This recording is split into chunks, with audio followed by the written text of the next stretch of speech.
আপনাকে অনেক ভালোবাসি ইয়া রাসূলুল্লাহ। তিনি ছিলেন মধ্যম আকৃতির সুঠাম দেহের অধিকারী একজন মানুষ। তার চুলগুলো ছিল ঘাড় পর্যন্ত প্রলম্বিত, হালকা হালকা কোঁকড়ানো। তিনি যখন চুলের ভিতরে তেল দিয়ে আঁচড়াতেন, মনে হতো মৃদুমন্দ ঢেউ দেখা যায়। তার কপাল ছিল চওড়া, ভ্রুগুলো ছিল জোড়া ভ্রু, ধনুকের মতো বাঁকা। চোখের পাতাগুলো ছিল ফুটন্ত গোলাপের গোলাপি রঙের পাপড়ির মতো।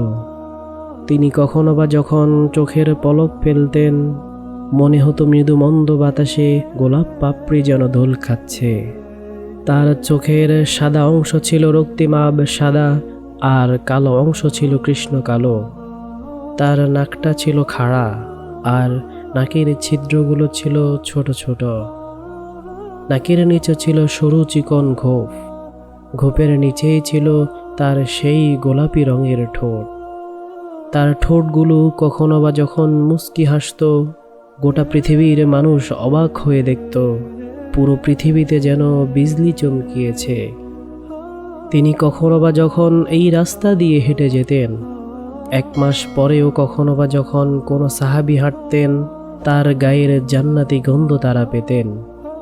মায়েরা উম্মুহাতুল মুমিনিন যারা রাসূল সাল্লাল্লাহু আলাইহি ওয়াসাল্লাম যখন ঘামে ভেজা শরীর নিয়ে ঘরে ঢুকতেন, কপালের ভিতর মুক্তোর দানার মতো ঘামগুলো যখন জমে থাকত, মায়েরা ছোট্ট শিশি খুঁজে তার মধ্যে জমা রেখে দিতেন। কখনো বা ঈদে বা কোনো অনুষ্ঠানে যেন তারা আতর হিসাবে ব্যবহার করতে পারে। এই সূরত ধারণ করা যে কোনো মানুষের সাধ্যের বাইরে। কখনোই কোনো মানুষ এই সূরত ধারণ করতে পারবে না, চেষ্টা করলেই। কিন্তু তার সিরাত যেটা অনুকরণীয়, অনুপম আদর্শ, তিনি এসেছেন মুহাম্মদ সাল্লাল্লাহু আলাইহি ওয়াসাল্লাম। তিনি এসেছেন গোটা মানব জাতির জন্য রাহমাতুল লিল আলামিন। তিনি ছিলেন রহমত গোটা ধরনীর জন্য, যেমন করে আল্লাহ তাআলা বলেছেন, فبما رحمة من الله لنت لهم ولو كنت فظا غليظ القلب لانفضوا من حولك فاعف عنهم واستغفر لهم وشائرهم في الأمر فإذا عزمت فتوكل على الله إن الله يحب المتوكلين। তিনি ছিলেন অনুপম আদর্শ, তিনি ছিলেন উসওয়াতুল হাসানা। তিনি ছিলেন গোটা মানব জাতির জন্য সকাল থেকে সন্ধ্যা। রান্নাঘর থেকে সংসদ ভবন, তার জীবনের ব্যক্তি জীবন, পারিবারিক জীবন, সমাজ জীবন, রাষ্ট্রীয় জীবন, অর্থনৈতিক জীবন, ইন্টারন্যাশনাল রিলেশন, সকল ক্ষেত্রেই তিনি ছিলেন আদর্শ। তিনি ছিলেন মডেল, তিনি ছিলেন আইকন।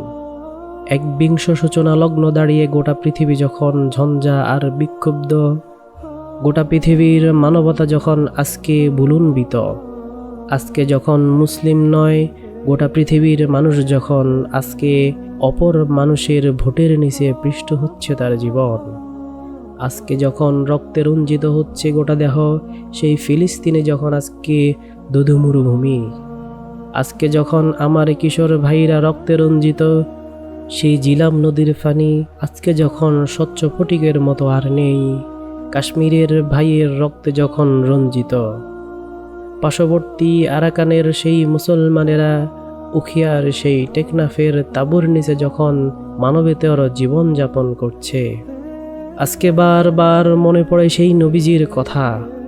তিনি যদি আজকে আসতেন কোনো একটা ভূখণ্ডে, আমরা যদি দৌড়ে দৌড়ে তার কাছে যেতে পারতাম, গোটা মুসলিম জাতি একসাথে যদি বলতে পারতাম, মুক্তি চাই, স্বাধীনতা চাই, ভোটের নিচ থেকে জীবন চাই, তিনি হয়তো আঁকড়ে ধরে বলতেন, চলে এসো, এখানেই শান্তি, উদখুলু ফিস-সিলমি কাফা।